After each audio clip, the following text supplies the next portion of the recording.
पश्चिम बंगाल में चुनाव बिल्कुल नजदीक आ चुके हैं। अप्रैल और मार्च का ये जो महीना है, इसमें कभी भी चुनाव हो सकते हैं, जिसको लेकर तैयारियां बड़े जोरों पर है। टीएमसी भी लगी हुई है, बीजेपी भी लगी हुई है। बीजेपी की इस बार पूरी कोशिश है कि कैसे भी कर हमें पश्चिम बंगाल को जीतना है।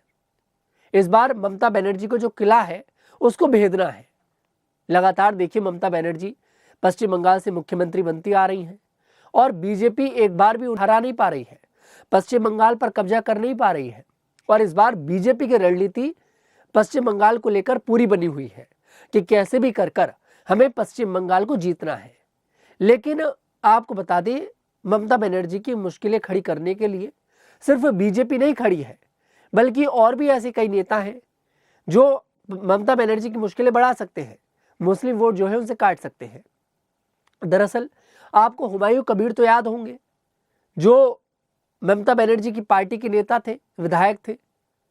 उन्हें पार्टी से निकाल दिया गया जब बाबरी मस्जिद का निर्माण को लेकर चर्चा हुई कि भाई पश्चिम बंगाल में हम एक बाबरी मस्जिद बनाएंगे, जिसके बाद टीएमसी ने उनके ऊपर यह आरोप लगाया कि ये कहीं ना कहीं बीजेपी करवा रही है, बीजेपी के साथ वो मिले हुए हैं, जिसके बाद टीएमसी ने उन्हें पार्टी से निकाल दिया।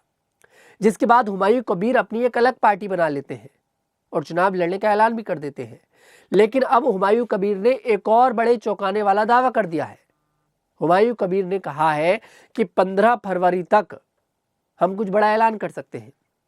उन्होंने कहा है कि हमने AIMIM, लेफ्ट, कांग्रेस और जो भी लोग हैं जो बीजेपी और टीएमसी इन दोनों को हराना चाहते हैं, वो हमारे साथ गठबंधन कर सकते हैं। अब देखिए, सूत्रों से जानकारी निकलकर सामने आ रही है कि AIMIM और हुमायूं कबीर की जो नई पार्टी बनी है JUP, इसका गठबंधन हो सकता है। ये लोग एक साथ मिलकर पश्चिम बंगाल में चुनाव लड़ सकते हैं। सवाल यह है कि अगर ये लोग एक साथ मिलकर चुनाव लड़ेंगे तो फिर फायदा किसका होगा? सबसे बड़ा सवाल ये है।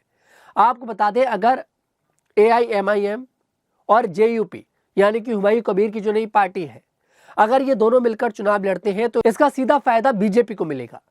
आपको बता दें, हुमायूं कबीर और AIMIM के पास, दोनों के पास ही मुस्लिम वोट है और मुस्लिम वोट जो जुड़ा हुआ है वो जुड़ा हुआ है टीएमसी से, यानी कि ममता बनर्जी से।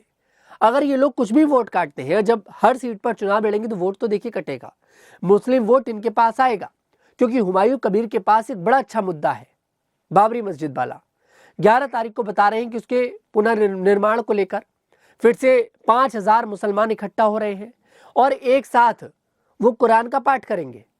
तो ये कहीं ना कहीं हुमायूं कबीर के लिए काफ़ी अच्छी बात है कि मुसलमान उनसे कनेक्ट हो रहा है।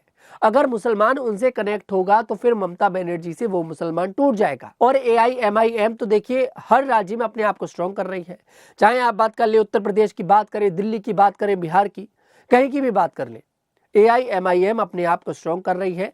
अब असदुद्दीन ओवैसी का नाम काफ़ी चर्चा में रहता है और जब से उन्होंने महाराष्ट्र के अंदर कमाल किया, वहाँ के BMC चुनावों में कमाल किया, तो उसके बाद तो AIMIM की चर्चा जोरों पर होने लगी है कि भाई कहीं ना कहीं ये उन पार्टियों का नुकसान कर सकते हैं जिन पार्टियों को सीधे तौर पर मुसलमानों को वोट मिलता है। मुसलमान अब असदुद्दीन ओवैसी पर भरोसा करने लगा है। तो कुल मिलाकर अगर इन दोनों का गठबंधन होता है, अगर 15 फरवरी को ये बड़ा ऐलान होता है, तो ये ममता बनर्जी के लिए काफ़ी मुश्किल की बात हो सकती है, क्योंकि पश्चिम बंगाल में मुस्लिम वोट जो है वो ममता बनर्जी से कनेक्ट है, ना कि बीजेपी से। और इसका सीधा फायदा भारतीय जनता पार्टी को मिलेगा, सीधा फायदा। शायद इस बार पश्चिम बंगाल के अंदर सत्ता परिवर्तन हो जाए। और वैसे भी इस बार ममता बनर्जी जो है वो चारों तरफ से घिरी हुई है, चाहे आप बात कर ले SIR की, चाहे बात कर ले चुनावों को लेकर। ममता बनर्जी के चेहरे पर एक टेंशन दिखाई देती है। उनको इस बार डर है कि कहीं इस बार मैं ये चुनाव हार ना जाऊं, क्योंकि लगातार जैसा देखने को मिला, हरियाणा में देखने को मिला, बीजेपी बड़ी अच्छी जीत दर्ज करती है, दिल्ली में बड़ी अच्छी जीत दर्ज करती है, बिहार में अच्छी जीत दर्ज करती है, महाराष्ट्र में अच्छी जीत दर्ज करती है। सभी राज्यों में बीजेपी कुल मिलाकर अच्छा परफॉर्मेंस कर रही है। इसी को लेकर बीजेपी की अब सारी कोशिश जो है वो पश्चिम बंगाल के चुनाव को लेकर है। बीजेपी का फोकस मुस्लिम वोट पर है ही नहीं, बीजेपी का फोकस जो है वो सिर्फ और सिर्फ हिंदू वोट पर है। उनका फोकस है कि हमें कैसे भी कर हिंदू वोट मिल जाए।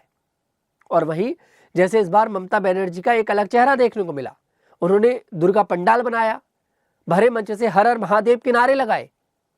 तो उससे कहीं ना कहीं उनके ये मैसेज देने की उन्होंने कोशिश करी कि भाई हम हिंदुओं के भी हैं, हमारे पास सिर्फ मुसलमानों का वोट नहीं है, हमारे पास हिंदुओं का वोट भी है।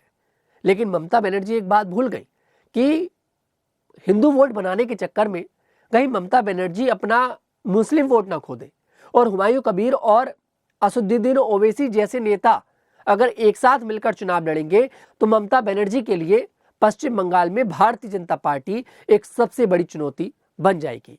फिलहाल इन दोनों के एक साथ चुनाव लड़ने पर आपकी क्या राय है? क्या इसका फायदा बीजेपी को मिलेगा? क्या ममता बनर्जी के वोट ये लोग मिलकर काट पाएंगे या फिर नहीं? कमेंट सेक्शन में जरूर बताइएगा। मैं तनुज दीक्षित फिर आपसे मुलाकात करूंगा, तब तक के लिए हमारे साथ देखते रहिए द न्यूज़ 15।